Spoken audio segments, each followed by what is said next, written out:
Progressive is America's #1 motorcycle insurer, so we understand motorcycles. No, really, we have a bike translator. Okay, so this bike says she is struggling with her place in the motorcycle community. Well, she says she hasn't peaked yet, but she's having a little epiphany, okay? Oh, that maybe life itself is the peak. Interesting. In my experience, I found that... Oh, so I just translate. Not allowed to have opinions. Got it. Quote with Progressive and see if you could save with America's #1 motorcycle insurer. Progressive Casualty Insurance Company and Affiliates. At Lowe's, every pro is an MVP to us. It doesn't matter how big or small your business is. If you're a plumber, roofer, electrician, or remodeler, your business earns back when you spend, gets exclusive offers, and paint rewards. It all adds up to help drive your business. Join Lowe's MVP's Pro Rewards and Partnership Program today. Minimum purchase required. Earnings and paint rewards awarded as Lowe's e-gift cards. Exclusions, restrictions, and more terms apply. Valid through 12/31/22. See Lowe's.com/L/Pro Loyalty Terms. Subject to change. U.S. only.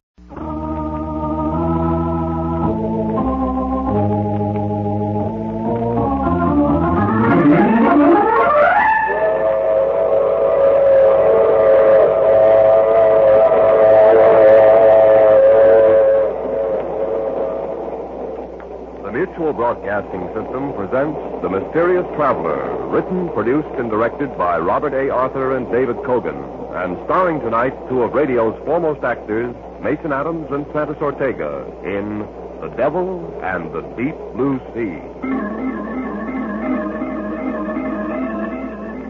This is The Mysterious Traveler, inviting you to join me on another journey into the realm of the strange and the terrifying. I hope you will enjoy the trip, and it will thrill you a little and chill you a little. So settle back, get a good grip on your nerves, and be comfortable, if you can, as you hear the story I call The Devil and the Deep Blue Sea. Our story begins in that part of the Caribbean Sea known as the Great Bahama Bank, which lies north of Cuba. In the calm, sparkling sea are two ships, a British destroyer and a small schooner. The schooner is a derelict and barely afloat. There's great activity aboard the destroyer as its longboat returns from the schooner. A few moments later, Chief Petty Officer Warren reports to the captain of the destroyer. Yes, Warren? Schooner's American, sir. The Golden Queen out of Key West. We found one man aboard. He was unconscious. He's in sick bay receiving medical attention. Has he regained consciousness yet? No, sir. He's in bad shape. We found him lying in the hold of the schooner. The cabin and rigging were completely gone. Yes, well, evidently the schooner received the full force of that hurricane 10 days ago. Probably the other crew members were swept overboard. Yes, sir. I've a letter which might throw some light on the subject, sir. A letter? Yes, sir. I found it clenched in the unconscious man's hand. Here you are, sir. Let me see. Written in pencil. The pages are dry now, but they seem to have been soaked with seawater. Yes, sir. A bit difficult to read. Let's see, it begins... It seems impossible that with the hurricane that is now sweeping over this ship, anyone will ever read these words that I am writing. The rigging and cabin are gone, and the ship is taking on water. As I lie here in the hold, I feel it can only be a matter of moments until the end. But if by some miracle this ship should survive, I leave this letter as a record of the cruise of the Golden Queen. It all began last December 5th when 4 companions and myself sailed out of Key West. All of us, Chuck Riker, Sam Morris, Pete Ross, Harry Martin, and myself, Bill Storm, had been in the Navy together during the war. We had all pooled our savings and bought the schooner Golden Queen. Our destination, Flamingo Cay, some 450 miles to the southeast of Key West. Our objective, to recover treasure from an English pirate ship reported sunk by a Spanish man-of-war at Flamingo Cay in 1632. As we reeled off mile after mile, the days were hot and bright, the nights a dark blue velvet, with a sky full of stars, and a good breeze filled the high white spread of sails. As we sailed the same waters that countless treasure ships had sailed only a few centuries ago, there was a growing sense of excitement and anticipation aboard the Golden Queen. At dawn on the 6th day of our trip, our lookout sighted Flamingo Cay. Hey, that's it. 3 points to starboard. Bill, that is Flamingo Cay, isn't it? That's it, all right. Steady as she goes. Steady as she goes. Now, here, hold one end of this chart down. Sure, Bill. Now, here's Flamingo Cay, and here's Pirates Lagoon. Pirates Lagoon. Yeah. According to the log of the Spanish man-of-war, that's where the English pirate ship headed in, trying to escape the Spanish. The pirate captain sailed across the entrance to the lagoon, and a hidden route wide open. Sank with all hands in less than a minute. And with all its stolen treasure still aboard. 300-year-old log of the Spanish man-of-war is right. The pirate ship is on the bottom of that lagoon directly ahead. That lagoon is sort of big, isn't it? Yeah, it isn't going to be easy. Back steady as she goes. A few minutes later, the Golden Queen rolled through the small opening in the jagged ring of reef and slid into the calm, smooth water of the lagoon. The anchor chain clanked as the big hook splashed into the water and found bottom. We had arrived at our destination. That afternoon, we lowered a small boat and began the tedious job of rowing back and forth across the lagoon, peering down into the crystal clear water, looking for some indication of the wrecked pirate craft. Our eyes began to ache from the reflected sunlight as we scanned the bottom of the lagoon hour after hour. As one day of searching followed another, our spirits fell. It was on the 6th day that our luck changed. Hey, stop rowing. Bill, look. But I don't see a thing. Now, keep looking at the bottom where I'm pointing. Oh, it just looks like a large mass of coral covered with marine growth. Yeah, that's all it is. Yeah, but the marine growth. Can't you see the muzzle of a cannon sticking through? Hey, you may be right. It does look like the muzzle of a cannon. Do you think that marine-covered mass to be the... Sure, it's the pirate wreck. Sam, I think you found it. Chuck, drop a boy to mark the spot. Right, Bill. Now let's get back to the Golden Queen and get the diving equipment ready. This may be it. An hour later, I was in the diving suit. Sam gave the helmet the 8th turn that fastened and locked it. The faceplate was slammed shut, and I could feel the air coming through my lines from the pump. I stepped onto the diving platform, and a moment later was descending into the clear, warm water. Fish of all colors darted about me as I was slowly lowered. My weighted boots struck bottom at 130 feet. Following the beam of light over my helmet, I peered into the wall of water around me. Suddenly, my heart began pounding with excitement. For less than 200 feet away was the large marine-covered mass of coral. I began to cautiously make my way toward it, keeping a careful eye out for sharks and morays which abounded in these waters.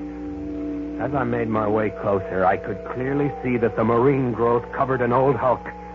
The ship lay on its side with a huge gaping hole in the broken hull. Scattered on the floor of the lagoon were ancient barnacle-encrusted cannon, guns, and timbers. Beyond a doubt, it was the wreck of the English pirate ship. I signaled on my line, and Sam sent down the explosives that would be used to blast the hull. I wasted no time in planting the charges in the hull. It was just as I had finished that I heard his voice. So you've come for Captain Murdoch's treasure, eh? I whirled about clumsily, instinctively. But I was alone. Then I heard it again. They've all come for my treasure. Cutthroats and cut purses, girls and conies. And they've all left their skins. Again, I whirled about, seeking for that voice, but there was nothing at all. I could feel a scream welling up within me. Since the voice spoke again, I gave 3 sharp tugs on my line. It was the emergency signal. You'll be back, laddie. But remember, it's Captain Murdoch you've got to deal with. Captain Murdoch.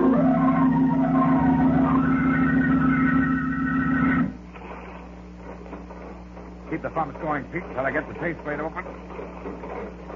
Okay. Hey, Bill, I was wrong. Why'd you give the emergency signal? He's as white as a sheet. Bill, what happened? Was it an octopus? An octopus? Yeah. Yeah, sure, these waters are full of them. You should have taken a saddle and torch down with you. They don't like torches.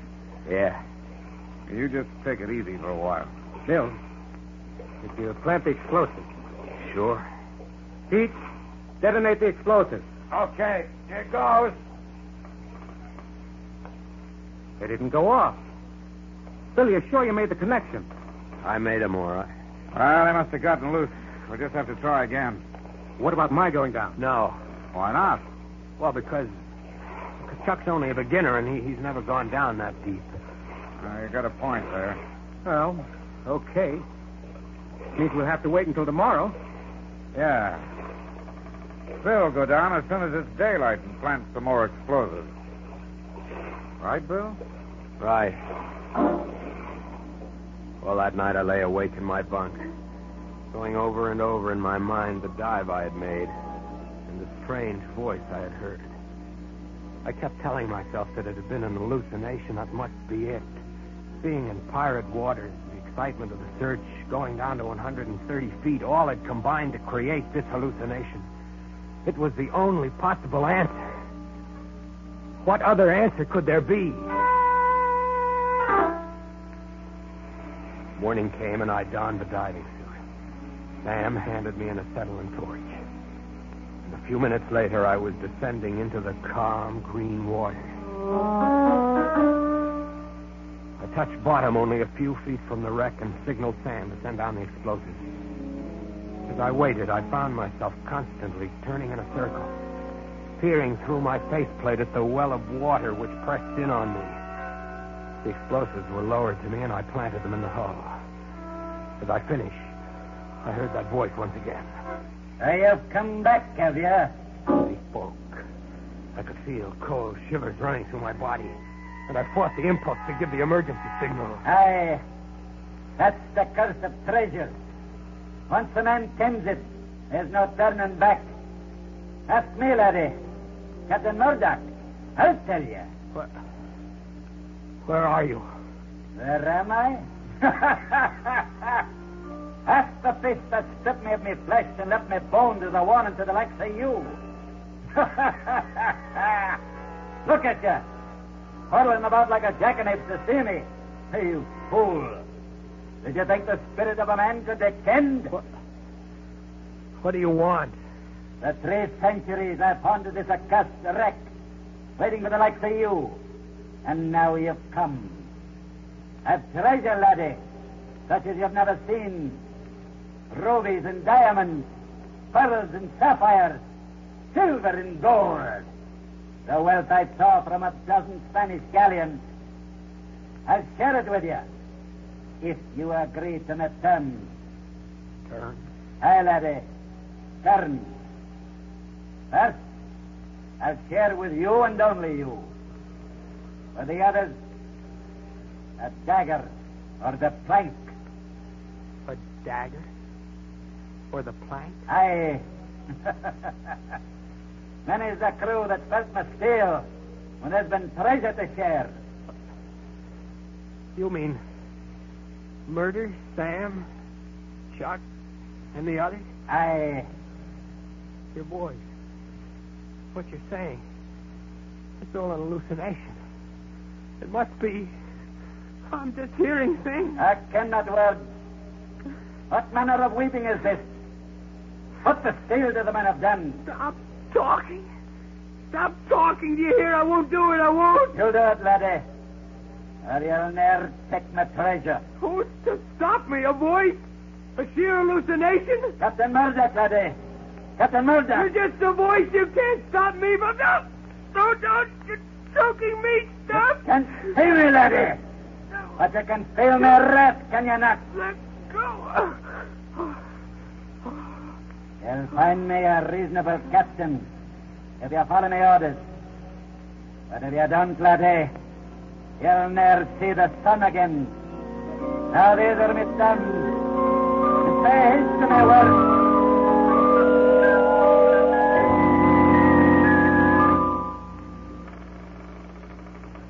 How is he, Sam? Right. He's just coming to. All right, take it easy, Bill. Just lie where you are. What happened? Well, I signaled you while you were on the bottom, but you didn't answer, so we hauled you up, but fast. We didn't even stop for decompression stages. What made you pass out? I don't know.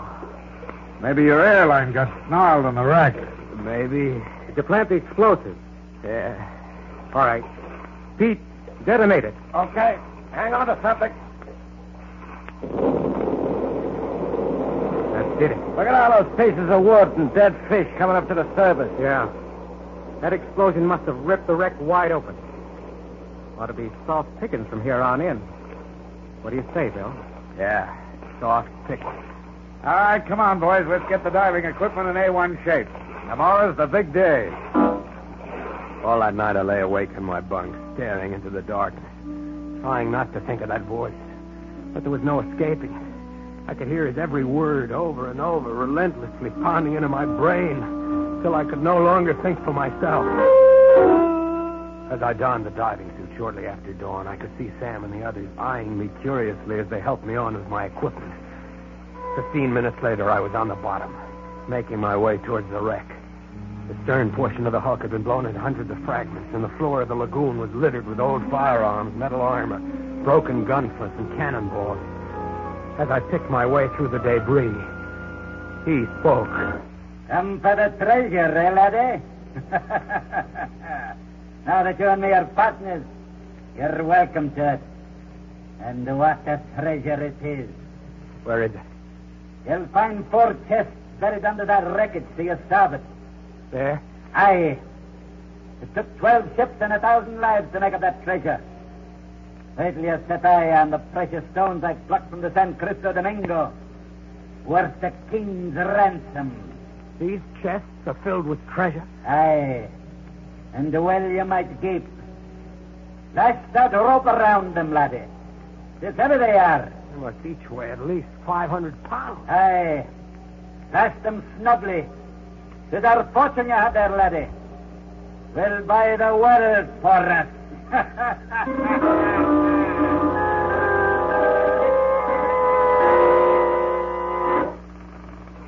All right, hold still, will you, Bill? I'm trying to get your helmet off. There. Look at it, boy. 4 chests, Bill. Filled to the brim with jewels and gold. Just look at it. Sam, what do you think it's worth? 5 million, maybe 10, even 20. Who knows? Look at this diamond, why, it's the size of an egg. There's no telling what it's worth. Some of the other diamonds are almost as big. Boy, we really hit the jackpot. Why, Bill, what's wrong? You haven't said a thing. I guess I'm tired. Help me out of this suit. Why, sure. Give me a hand, boys. This is the guy who did it for us. You sure did. I don't mind helping you, but this is hardly the kind of work for millionaires. Now you're talking, Pete.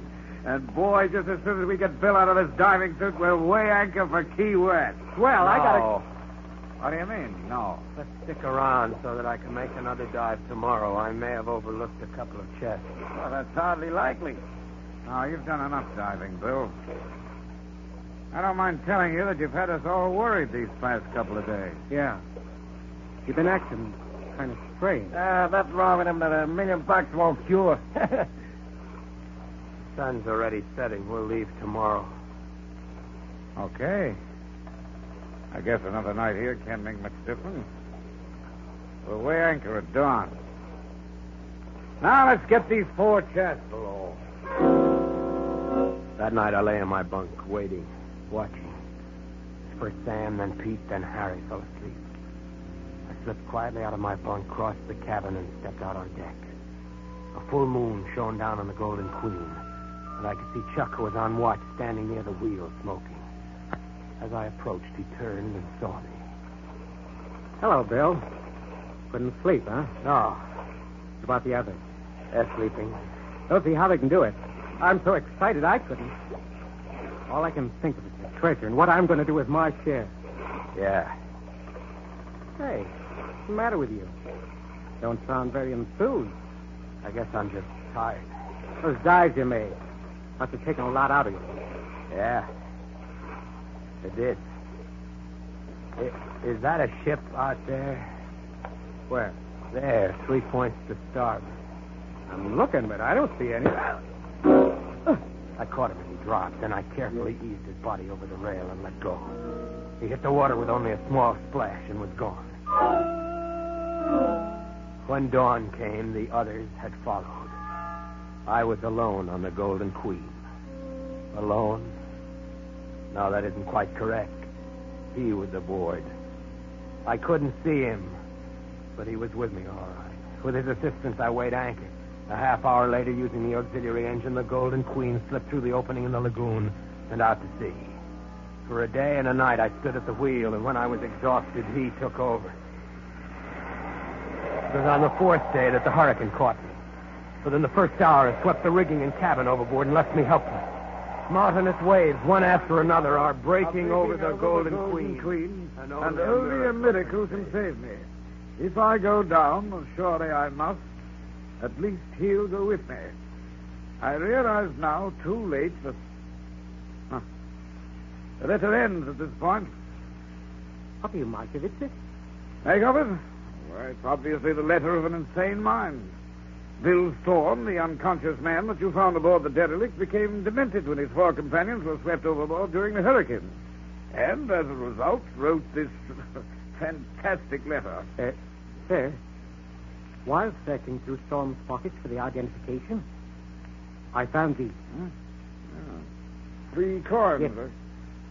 If you scrape the brown crust off him, you'll see they're gold pieces.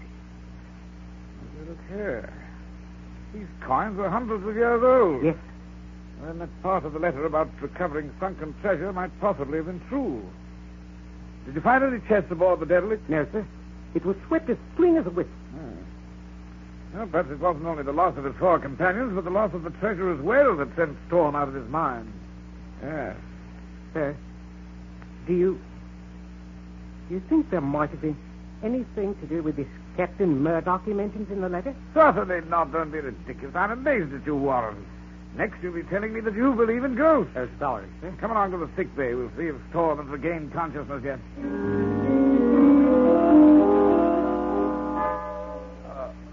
This fellow Storm, he seems to be regaining consciousness, sir. He's opening his eyes. Can't make out where he is. All right, now, Storm, just lie quietly. Don't try to speak. You're quite safe now. You're aboard a British destroyer. The doctor says you're going to be all right. He's trying to say something, sir. No, don't try to speak, Storm. Just lie quietly and take it. What was that? He was asking me, sir, about the treasure. Oh, yes, the treasure. Well, I'll get to that, Storm, in just a moment. But the main thing to remember is that it's a miracle that you survived. You know, I read that fantastic letter you wrote, and I can only attribute it to the shock and grief of losing your shipmates in the hurricane. Never read such utter claptrap. Pirate ghosts, indeed. As for the treasure, I'm sorry to say that the hurricane swept your schooner clean. All that Chief Warren found were these 3 gold coins. The rest, I'm afraid, is gone. Gone? Yes, my good man, swept overboard. Swept overboard? Why, you sniveling, perfumed, white-bellied girl. You think the likes of you can keep my treasure from me? Ask the others that tried it. Black Irish, Billy Bones, the Frenchman, Captain Bull. They felt my steel and left their bones to bleach in the sun. Bring me my chest, or I'll rip your tongue out and hang it to the highest yardarm. As sure as my name is Captain Murdoch. My good man, excuse me. You're out of your mind. Warren, help! You, Captain Murdoch's treasure, would you? Let's see out of the world, laddie boy. As I did the other. You'll never keep Murdoch's treasure. No, you struggling laddie. You're done for.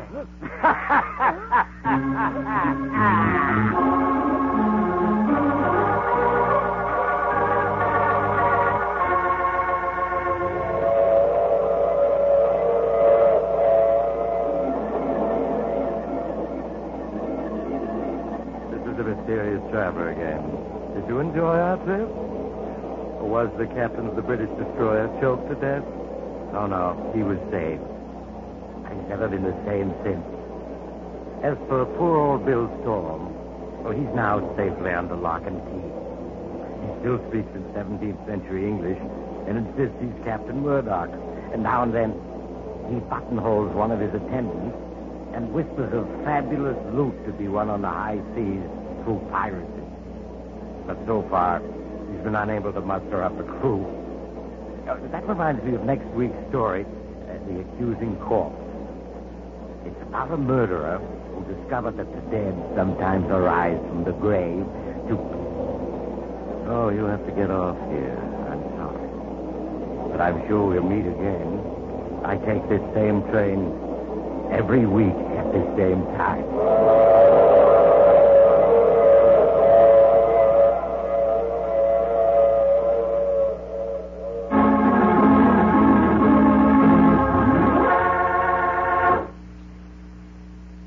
just heard The Mysterious Traveler, a series of dramas of the strange and terrifying. The role of the Mysterious Traveler is played by Maurice Tarplin. Frank McCarthy speaking. This program came from New York. This is the Mutual Broadcasting System.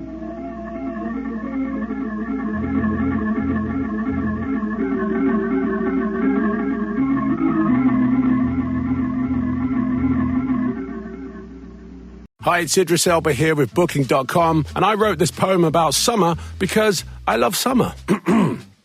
In summer, we do things to feed the soul, and Booking.com knows just how we roll. We love to swim and fish and barbecue. We love to read and nap and have a few. With cabins, resorts, yurts, and vacation homes, it's such a breeze to book. Where shall we roam? I know it needs some work, but thanks for listening. Find your perfect place to stay. Booking.com. Booking.yeah. New message. Hey, girlfriend, it's Carol from jury duty.